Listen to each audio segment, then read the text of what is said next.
আসসালামু আলাইকুম বন্ধুরা, সবাই কেমন আছেন? আশা করি সবাই ভালো আছেন। তো প্রতিদিনের মতো চলে আসলাম আপনাদের মাঝে নতুন আরেকটা ভিডিও নিয়ে। তো এটা হচ্ছে আমাদের বলসুন্দরী বোরের জাত। কিছুদিন আগে আমি কালো পলিথিন ব্যাগে এটা তুলছিলাম, প্রায় 1.5 থেকে 2 মাস হয়ে গেল। সে ক্যাপ্টিং করা যে পেপারটা থাকে ওই পেপারটা কাটা হয় নাই, এই জন্যে দাগ বসে গেছে। তো সেদিন বিকালে আমি বসছিলাম ক্যাপ্টেনের পেপারগুলো কাটতে। তো দেখেন, পেপার কাটার গুণ আর পেপার না কাটার গুণ, যেটা কাটবো না সেটা কিন্তু দাগ হয়ে থাকবে এবং সেখান থেকে ভেঙে পড়ে যাবে। তো চাকু দিয়ে প্রথমে একটা ফুস মারলে সুন্দরভাবে সব চলে আসে, শুধু একটু ঘোরানোর প্রয়োজন হয়।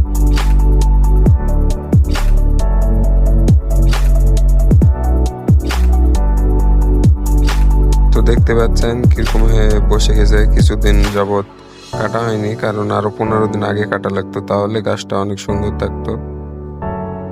তো কিছুদিন আগে একটা ভিডিও দিয়েছিলাম কুশি কাটার বলসুন্দরী পরে, তো এটা হচ্ছে সেই বলসুন্দরী পরে জাত।